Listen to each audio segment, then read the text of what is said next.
You hear the term machine learning thrown around all the time, right? It sounds, well, kind of like magic. But it's not. Not really. It's actually a set of tools, and they're surprisingly understandable once you peek inside. So today, that's exactly what we're going to do. We're opening up that toolbox to see how a machine really goes from knowing absolutely nothing to making these incredible predictions. Let's dive in.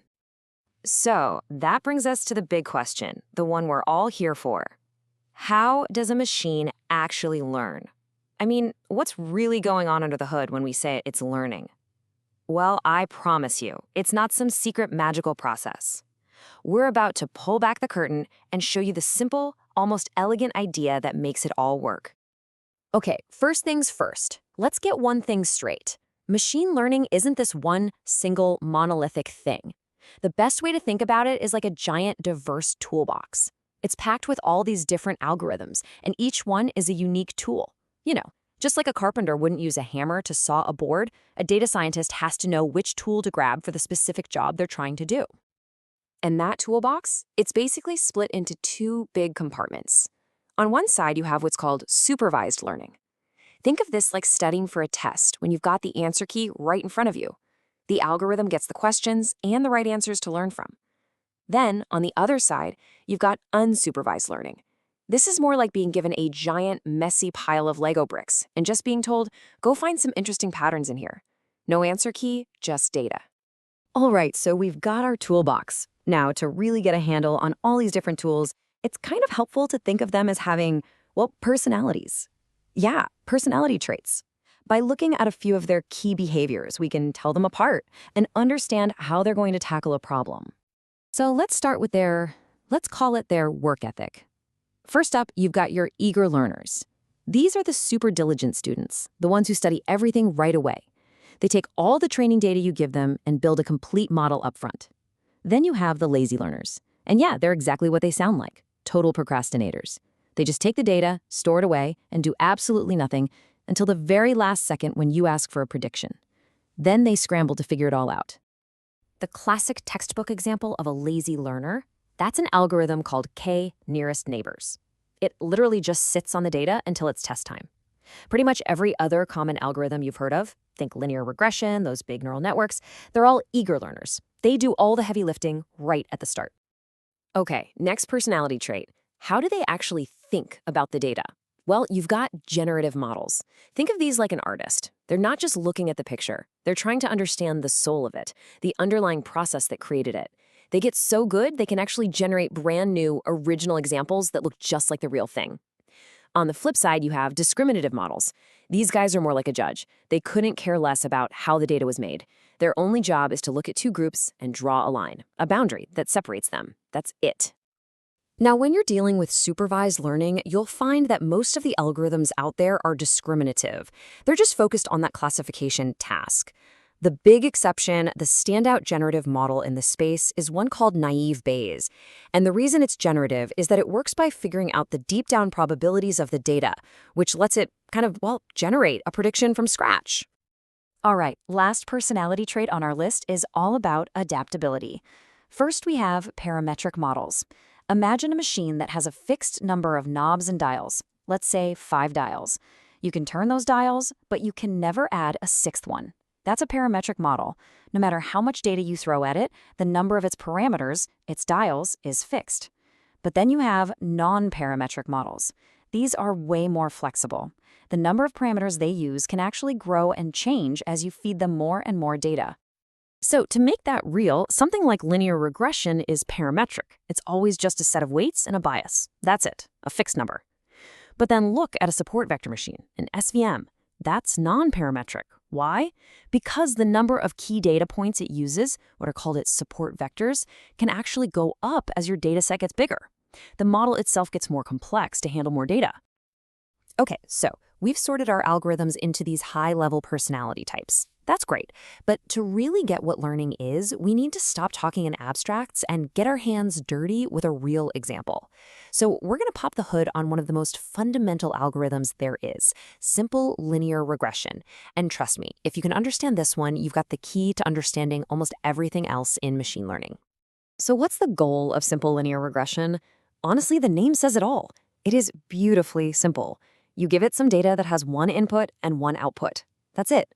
And its entire job, its whole reason for being, is to find the one, single, best-fitting straight line that describes how that input relates to that output. Now, it does make one huge assumption, that the relationship between them is a straight line to begin with. And the math behind it? I guarantee you've seen this before. This equation is basically just y equals mx plus c from your high school math class. Seriously, it's just dressed up with some new names. The prediction is your y, the input is your x, and the whole game is for the algorithm to figure out the perfect values for the other two pieces, the bias and the weight. Let's break those down. First, you have the bias. This is just the starting point of our line. It's the y-intercept. In other words, it's what the model would predict if the input was 0. You can think of it as the baseline, the default prediction before the input feature has any say at all. And the second part is the weight. This is our slope. It's the muscle of the equation. The weight tells us just how much the output will change when the input goes up by 1. So a really big weight means that input is super influential. It has a huge impact. A tiny little weight means the input barely matters at all. So there's the mission. Simple, right? We have our data points scattered all over a graph. And we have this line, which is totally defined by its bias and its weight. The algorithm's only goal is to find the one perfect combination of those two numbers that makes the line slice through those data points as perfectly as possible. But how? How does it actually find that perfect line? And this right here is the secret sauce. This is the core of it all. What we call learning in machine learning, it's really just a simple, elegant, automated loop of trial and error. Let's break down exactly how that loop works. It all happens in a few steps. Step 1, guess. The model just takes a wild stab, starting with totally random values for its bias and weight. This draws a random line on the graph. Step 2, calculate error. It then looks at how bad its guess was. It uses something called a cost function to measure the distance between its line and the actual data points. Step 3, adjust. This is the magic. An optimizer algorithm gives the model a little nudge. It says, hey, tweak the bias up a bit and the weight down a bit, and your error will get smaller. And finally, step 4, repeat. It just does that whole loop again and again. Guess, measure, adjust. Guess, measure, adjust. And with every single loop, that line gets a little bit closer to perfect, until the error is as tiny as it can possibly get. So how does it measure that error? How does it know how bad its guess is? It uses what's called a cost function. For what we're doing, that's typically mean squared error. All it does is look at every single data point, measure the vertical distance to the line, that's the error, squares that distance, and then averages all of them up. The result? You get one single number. And that number is like a grade for the model. A big number is an F, a tiny number is an A+. The goal is to get that grade as low as possible. And our source material really nails it here when it says, the cost function is a function of model parameters. We will try to reduce the cost function. And that's really it. That's the whole thing.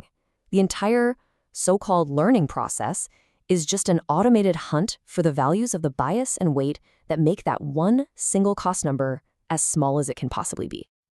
So that's how it works for a simple straight line. And I know it might seem almost too basic, but here's the kicker. This exact same loop, this engine of minimizing error, is the fundamental process beating at the heart of even the most mind-blowingly complex AI systems out there. Let's talk about what that means. If you take one thing away from this, let it be this. At its very core, what we call machine learning is really just a simple, automated process of minimizing error. It's a loop. Guess, measure your mistake, adjust to be less wrong, and repeat. That's it. Whether it's finding a straight line on a graph or a massive neural network identifying a cat in a photo, it's all powered by that same fundamental drive to reduce the error. And once you really wrap your head around that even the most advanced AI is built on the simple foundation of correcting mistakes, it kind of changes how you look at the whole field, doesn't it? It leads to a pretty profound question. What does it really mean for the future of AI when the foundation it's all built on is, well, this straightforward? So here's the final thought I want to leave you with. The simple algorithm we just looked at, it learns by correcting its mistakes on a 2D graph. Simple errors. But as these AI systems become exponentially more powerful, the types of mistakes they learn from are going to become infinitely more complex, more abstract. So the real question isn't just about the technology, it's about this. What mistakes will the AIs of tomorrow be learning from?